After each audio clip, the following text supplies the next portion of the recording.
Assalamualaikum warahmatullahi wabarakatuh. Alhamdulillahirabbil alamin wassalatu wassalamu ala asyrofil anbiya wal mursalin wa ala alihi wa sahbihi ajmain, amma ba'du. Jamaah rahimakumullah, alhamdulillah kita masih dalam kondisi sehat walafiat. Yang sehat, mudah-mudahan tetap diberikan kesehatan oleh Allah sehingga bisa semangat dalam beribadah, istiqomah sampai akhir hayatnya dan bisa meraih husnul khotimah. Yang sedang sakit mudah-mudahan diberikan kesembuhan oleh Allah. Amin ya rabbal alamin. Salam serta salam mari kita sampaikan kepada baginda Nabi Muhammad sallallahu alaihi wasallam. Allahumma shalli ala sayyidina Muhammadin wa ala ali sayyidina Muhammad. Jamaah rahimakumullah, dalam beberapa episode ke depan kita akan bahas tentang ilmu dan pembahasan tentang fadilah dan sebagainya berkenaan tentang ilmu. Tapi sebelumnya mari kita berdoa kepada Allah buat pengarang kitab semuanya ini, kitab Lubabul Hadis, kitab Durratun Nasihin, kitab Adabul Alim wal Muta'alim. Mudah-mudahan beliau semuanya, guru-guru kita ditempatkan di surganya Allah, kita diberi oleh Allah ilmu yang manfaat. Ila hadratin Nabi Mustafa Rasulullah sallallahu alaihi wasallam, khususan mu'aliful kitab wa khususan abana wa ummatina jaddatina ustadina wa syekhina. Al-Fatihah. A'udzubillahi minasyaitonirrajim. Bismillahirrahmanirrahim. Alhamdulillahirabbil alamin arrahmanir rahim maliki yaumiddin. Iyyaka na'budu wa iyyaka nasta'in. Ihdinas siratal mustaqim, siratal ladzina an'amta 'alaihim ghairil maghdubi 'alaihim waladdallin. Amin ya rabbal alamin. Amin. Jamaah rahimakumullah, di kitab Durratun Nasihin ini ada bab khusus tentang fi fadilatil ilmi, keutamaan tentang ilmu di halaman 14, 15 sampai halaman 17. Dan juga di kitab Lubabul Hadis juga ada bab tentang ilmu, dan kita dalam kitab Adabul Alim wal Muta'alim juga beliau Hadratus Syekh Hasyim Asy'ari juga berbicara tentang ilmu banyak. Kita akan awali dengan ilmu itu sendiri. Apa itu ilmu? Kita lihat orang al-hikmah itu memaknai ilmu itu dari sisi huruf per huruf. Ilmu, kalimat ilmu itu berasal dari huruf ain, lam, mim. Ini menandakan apa? Orang yang memiliki ilmu, dia akan mendapatkan ain. Ain ini disebutkan di sini adalah artinya aliyin. Dia akan mendapatkan derajat yang tinggi, makom yang tertinggi. Karena Allah mengangkat derajatnya. Yarfa'illahu alladhina amanu minkum waladina utul ilma darajat. Dan manusia dengan ilmunya inilah yang bisa menjadi manusia ini menjadi makhluk yang lebih sempurna dari malaikat, lebih sempurna daripada hewan, dan juga lebih sempurna dari jin dan makhluk-makhluk yang atau benda-benda yang lain. Kenapa? Karena manusia diberikan ilmu. Wa 'allama Adam al-asma'a kullaha. Maka ketika mendapatkan dirinya tidak berdaya menghadapi manusia, dalam artian tidak mampu menyebut apa-apa yang berada di surga pada saat itu, malaikat memuji Allah. Qalu subhanaka la ilma lana illa ma 'allamtana. Maha suci Engkau ya Allah, yang kami tidak memiliki ilmu kecuali yang Engkau ajarkan pada kami. Subhanallah.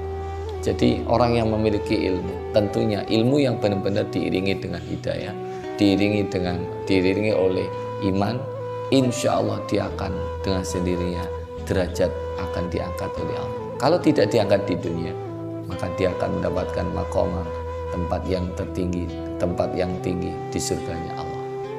Itu yang pertama. Kemudian yang kedua, huruf setelah ain, kemudian ada lam. Lam ini disebutkan wastiqaqul lam minal lutfi, yaitu lembut.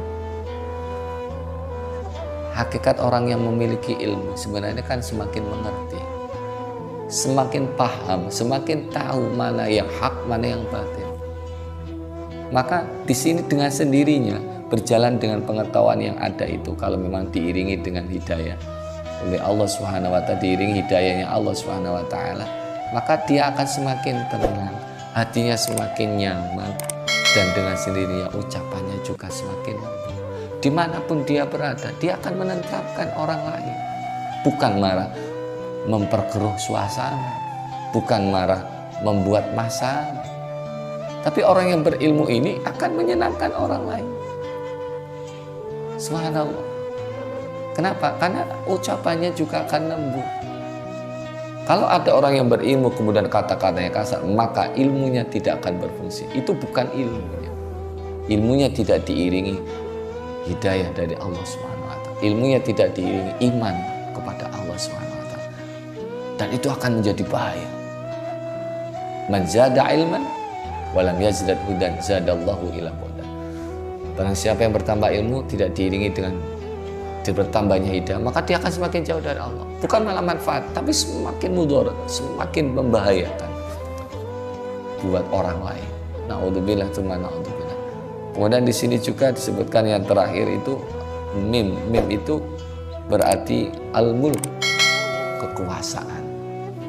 Dia bisa berkuasa karena ilmunya. Tapi sekali lagi, kalau memang benar-benar itu ilmu yang diiringi dengan iman, kekuasaan yang dia miliki akan menjadi manfaat.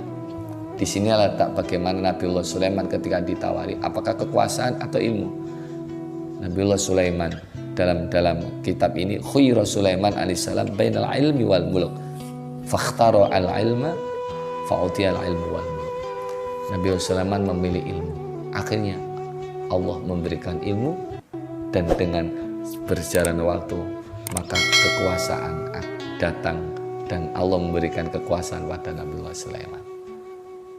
Ini menandakan bahwa memang ilmu itu sesuatu yang luar biasa.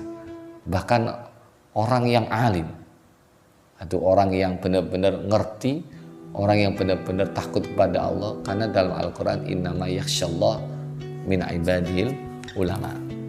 Innama yakhsyallah min ibadil ulama. Sesungguhnya hanyalah orang-orang yang ulama yang takut kepada Allah, itu hambanya Allah, itu adalah orang-orang yang benar-benar memang benar dia kategori ulama. Ulama ini adalah orang yang takut kepada Allah. Jadi di antara hamba Allah yang takut pada Allah itu adalah ulama. Inilah hadirin jamaah rahimakumullah. Sampai-sampai ada sebuah kisah, ada sebuah kalimat ini, naumul alim khairum min ibadatil jahil. Tidurnya orang yang alim, tidurnya orang yang berilmu itu lebih baik daripada ibadahnya orang yang jahil, ibadahnya orang yang bodoh. Ini di sini disebutkan ada sebuah hikayah, ada sebuah cerita kisah bahwa anak Nabi SAW ja'ila babil masjid fara'a syaitan inda babi.